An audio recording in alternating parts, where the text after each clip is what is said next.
Man is the gardener who plants and waters the seed, and woman is the earth which receiveth and nurtures the sapling. Greetings, mortals, and a capital day to you all. I am your host Simeon, and you are tuning in to the Library of Gnosis. Welcome. The term monad comes from the Greek word monas, which means one or unity. It is the universal soul that animates all living things. Perhaps even those things we consider dead. It is the primordial unity, which is beyond description, as it is the collection of all opposites. A paradox beyond words.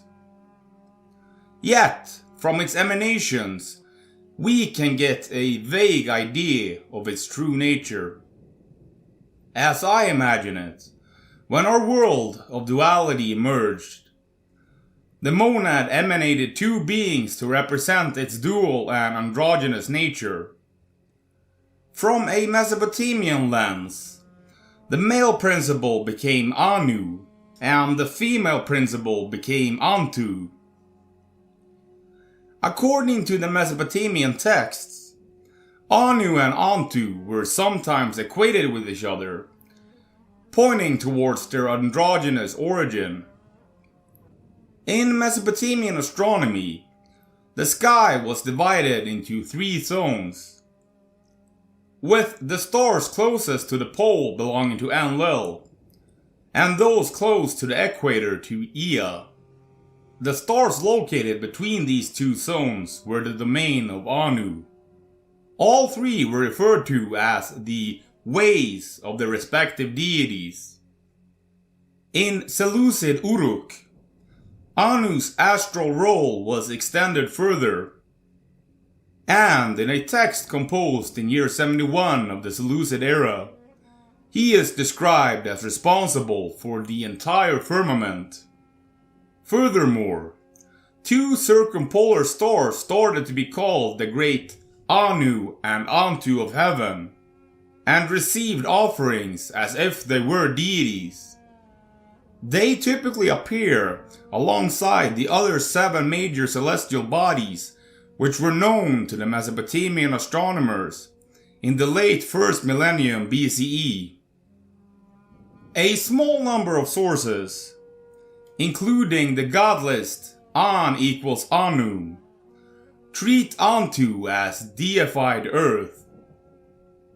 An old Babylonian lexical list, Diri, equates her with Urash, an earth goddess also associated with Anu. It has also been suggested that the phrase An Uras, occurring on seals from the Kassite period, agreed to represent a compound of two theonyms, might also have been understood as Anu Antu. Antu might have also played the role of earth in formulaic references to Anu, representing the sky, inseminating the ground with his rain. Thorkild Jacobson in the 1970s asserted that as an extension of this belief, rain was believed to come out of Antu's breasts, which according to his assumption were envisioned as clouds.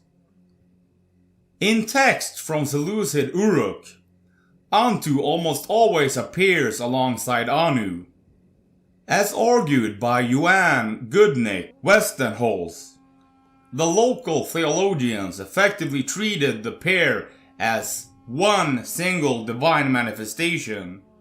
He argues that the process of their elevation can therefore be seen as a part of a broader phenomenon focused on predominance of city gods, rather than city goddesses, in the late period of Mesopotamian antiquity, which was linked to henotheist tendencies.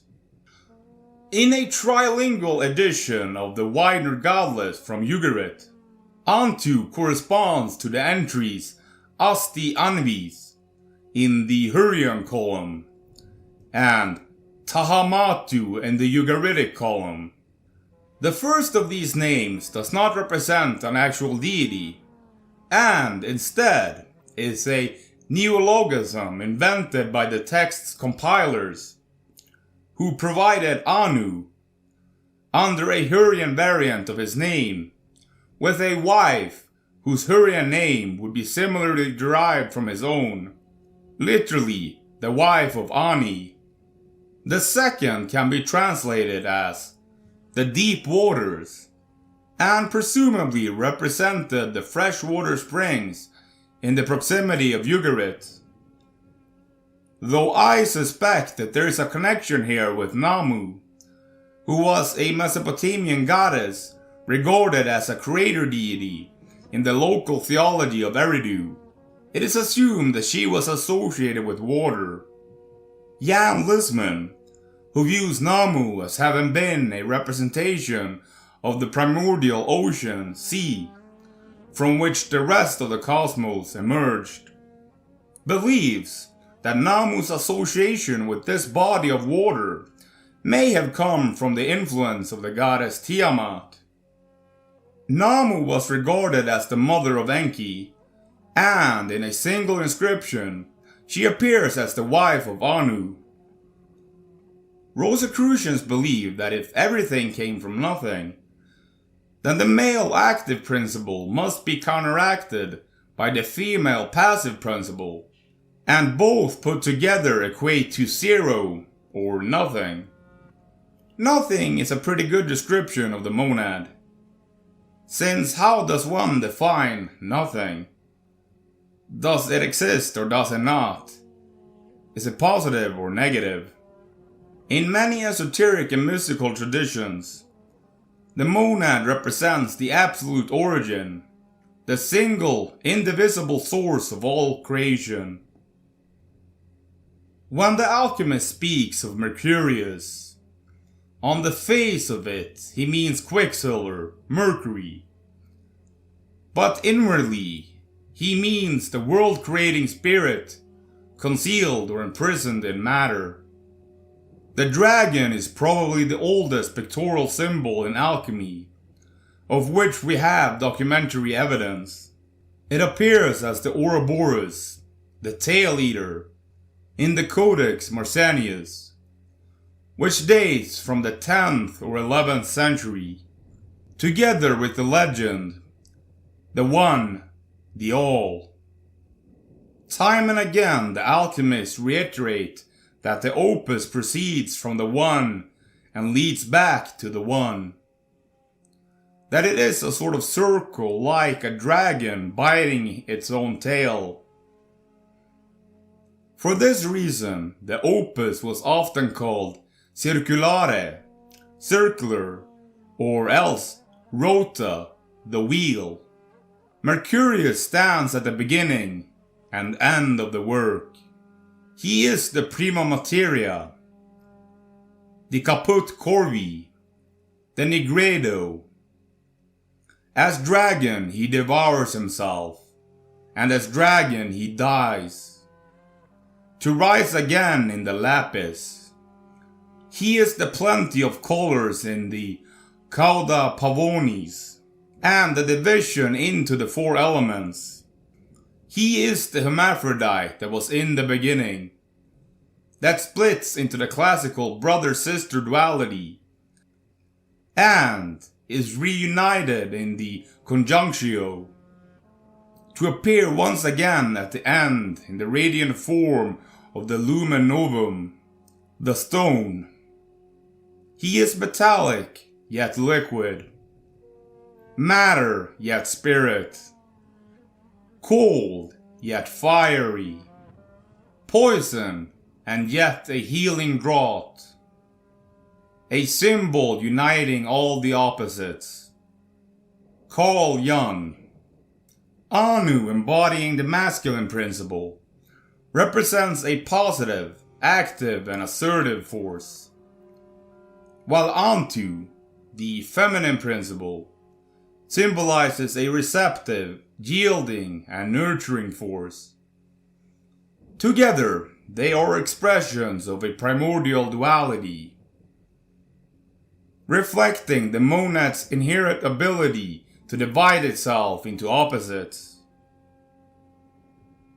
Despite their distinct roles, Anu and Antu maintain an interconnectedness that reflects an androgynous origin, pointing to their unified state before differentiation.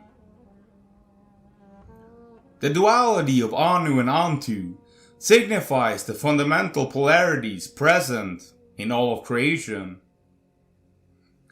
This dualistic interplay is necessary to bring about existence, but it also implies that creation itself is ultimately rooted in an original, undivided whole.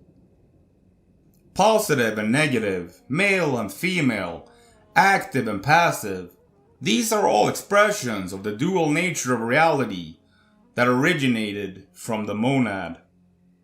Neither is inherently superior or complete on its own. Rather, they exist in a dynamic balance, each defining and giving meaning to the other. If everything arises from nothing, then this original nothingness is not a state of emptiness, but a balanced potential. A 0 point containing all possibilities within itself. The male and female principles, as positive and negative forces, act as complements that together neutralize each other, returning to the state of 0 or nothingness from which they emerged. This 0 point represents a state of unity in duality, where all contrasts dissolve and opposites merge. Here, nothing is not the absence of reality, but the perfect equilibrium from which all reality is born. The idea that duality creates a balanced 0 suggests that the cosmos is underpinned by a harmony of opposites, and that true unity lies beyond duality. It is the reconciliation of all polarities. In this view, creation is both a manifestation of these balanced forces and a return to the original unity, as each dual aspect seeks to rejoin with its counterpart. The monad, therefore, is both the source and the resolution of all opposites, representing the mystery of creation as a continuous dance between unity and duality, being and non-being, fullness and emptiness. Just as we have 2 eyes and 2 feet, duality is a part of life. Carlos Santana. The beginning came first, but now comes the end. If you made it this far, then write unity through division, so I know you did. If you enjoy this video and want to get access to early releases of my videos, and the scripts which include my sources, then feel free to check out my Patreon. I would like to thank you all for watching, and I will see you, yes, specifically you listening, in the next broadcast. Godspeed, mortals!